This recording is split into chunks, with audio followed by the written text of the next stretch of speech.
Assalamualaikum warahmatullahi wabarakatuh. Kami dari kelompok 3 dengan anggota Nabila Septianti, Rindi Atika, dan saya sendiri, Nasya Uryani Fugri. Saya selaku perwakilan ingin menjelaskan PPT Bahasa Indonesia kelas tinggi dengan judul Model Pembelajaran Membaca dan Menulis. Selanjutnya, saya akan menjelaskan isi dari PPT ini.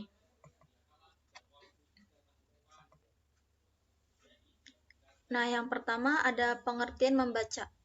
Membaca adalah suatu proses yang dilakukan serta dipergunakan oleh pembaca untuk memperoleh pesan dan informasi yang hendak disampaikan oleh penulis melalui media kata-kata atau bahasa tulis. Dari segi linguistik, membaca adalah suatu proses penyandian kembali dan pembacaan sandi atau disebut recording and decoding process. Berlainan dengan berbicara dan menulis yang justru melibatkan penyandian atau encoding. Sebuah aspek pembacaan sandi atau decoding menghubungkan kata-kata tulis atau yang disebut written word dengan makna bahasa lisan atau disebut oral language meaning yang mencakup pengubahan tulisan atau cetakan menjadi bunyi yang bermakna menurut Anderson 1972.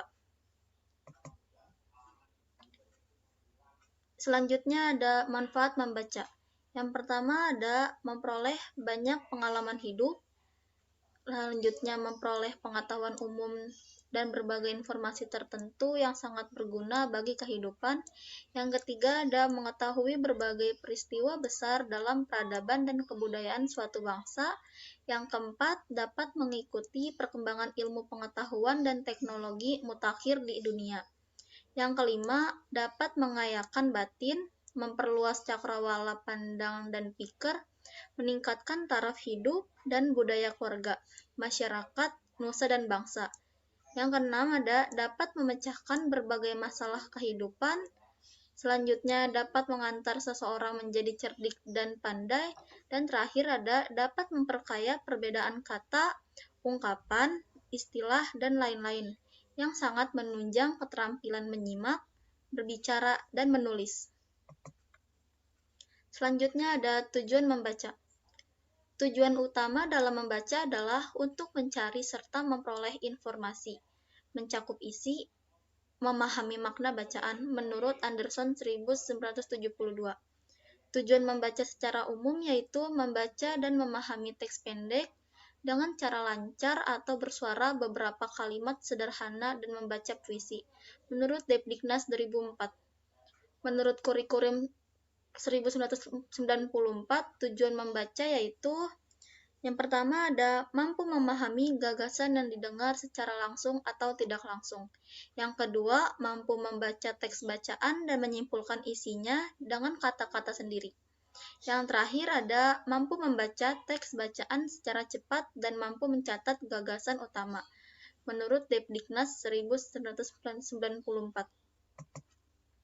Selanjutnya ada proses membaca. Proses membaca ada 5, yaitu yang pertama ada proses psikologi, yang kedua ada proses sensori, yang ketiga ada proses perseptual, yang keempat proses perkembangan, dan yang terakhir proses perkembangan keterampilan. Selanjutnya ada pengertian menulis. Menulis adalah merangkai kata dan kalimat untuk menyampaikan ide, pemikiran, atau perasaan. Menurut Kamus Besar Bahasa Indonesia, menulis adalah yang pertama membuat huruf dan yang kedua melahirkan pikiran atau perasaan. Menulis adalah komunikasi tulisan yaitu menyampaikan pesan atau ide, pemikiran, perasaan, informasi melalui tulisan. Selanjutnya ada manfaat menulis. Menurut Horiston dalam karya tulis Darmadis 1996, menulis adalah sarana untuk mengangkat ide dan informasi yang ada di alam bawah sadar. Apa saja manfaat yang bisa diambil dari kegiatan menulis? Yang pertama, pentingnya menulis bisa penyalur kreativitas. Yang kedua, mengembangkan imajinasi. Dan yang ketiga, pentingnya menulis bisa menambah pengetahuan.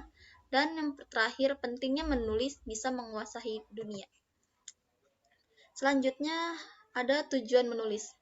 Sehubungan dengan tujuan penulisan sesuatu tulisan, maka Hugo Hartig merangkumnya sebagai berikut. Yang pertama ada assignment purpose atau disebut tujuan penugasan. Yang kedua, altruistic purpose yang disebut itu tujuan altruistik.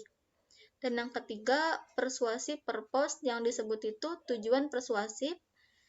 Dan yang keempat, informational purpose juga disebut tujuan penerangan. Yang kelima ada creative purpose atau disebut tujuan kreatif. Yang keenam ada self-expressive purpose atau tujuan pernyataan diri. Dan yang terakhir ada problem solving purpose, bisa disebut juga dengan tujuan pemecahan masalah. Selanjutnya ada proses menulis. Langkah-langkah dalam proses menulis. Yang pertama ada pra-menulis. Proses menulis pada tahap ini adalah menentukan tujuan dan mengidentifikasi pembaca. Yang kedua ada menulis. Proses menulis selanjutnya adalah menulis itu sendiri. Yang ketiga, merevisi atau mengubah, yaitu lihatlah kembali apa yang telah Anda tulis dan revisilah draft tulisan. Selanjutnya ada mengedit, dan yang terakhir ada menyajikan atau mempublikasikan tulisan. Sekian, terima kasih. Ini saja yang dapat saya sampaikan. Wassalamualaikum warahmatullahi wabarakatuh.